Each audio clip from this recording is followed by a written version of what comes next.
confines. Like nowadays, people are fishing throughout the entire year, and that's actually getting the small fishlings, and that's harming the whole ecological system of the sea. Because the primary things are getting by the secondary predators and then the tertiary, and the entire chain has to be reorganized, which is causing a lot of harm to the sea. So I guess law should be imposed for those two. What should be done to companies that pollute the sea?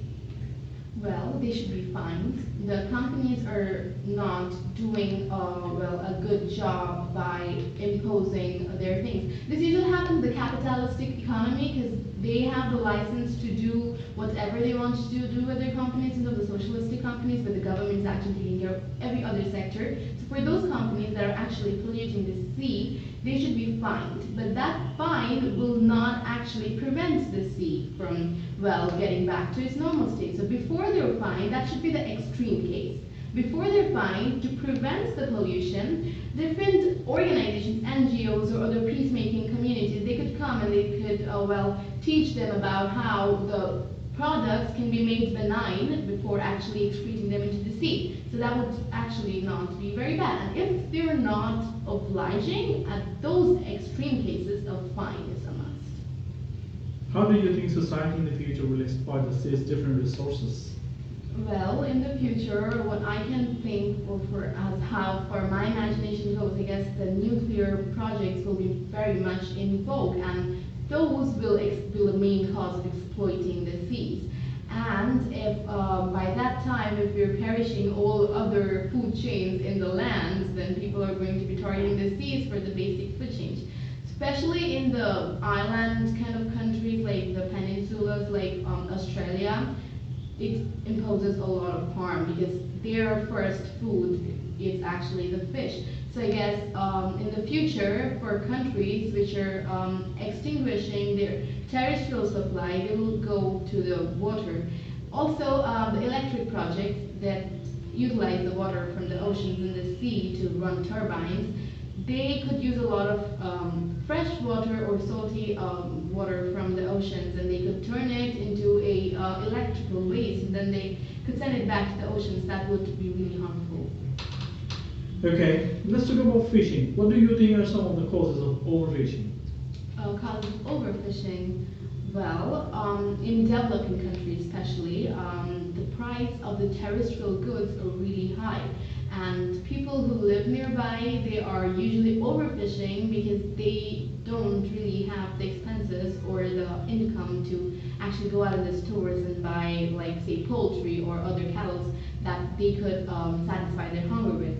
So they just have a river like beside their village or their house, so they just go in there and fish, and it's actually not many places are restricted and they don't have much fine because so I think easy access is one of the reasons for overfishing.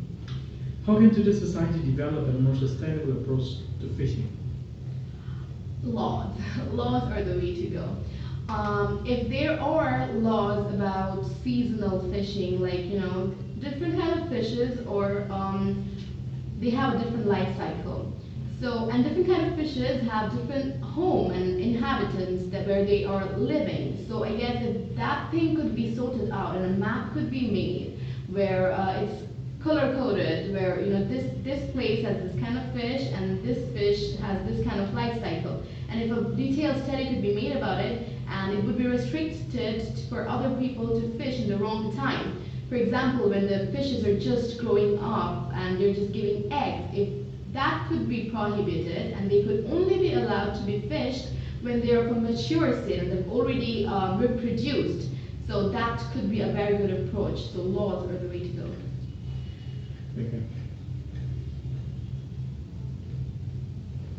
If fishing catch levels are reduced, what will be some of the effects on fishermen and their communities? Fishermen, like the name implies, are obviously dependent on the fish for their living. So if extremely laws are, imposed in such a way that the fishermen are not being able to fish to a minimum standard, then their entire life will be completely disrupted, and they will have to go look for other sources of income, which is not actually very possible. Like in the Padma region or in the other regions, riverine regions in my country, the primary source of income is fishing.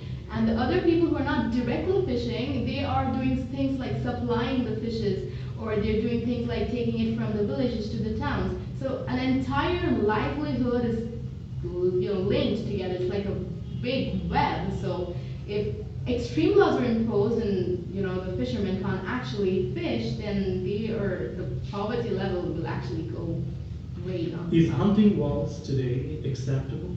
I'm sorry, what? Is whales hunting today acceptable? Whale hunting. I don't really know if whale hunting is acceptable, but I think that they're not, because whales are the only sea mammals, as we know, and they're a species or kind of going from, like abundant to on the extinct scale. So I think there must be laws in the Atlantic and Pacific Ocean where the whales are found, mostly that restrict hunting for sports, because there's absolutely no meaning of it. Thank you very much. The test is over.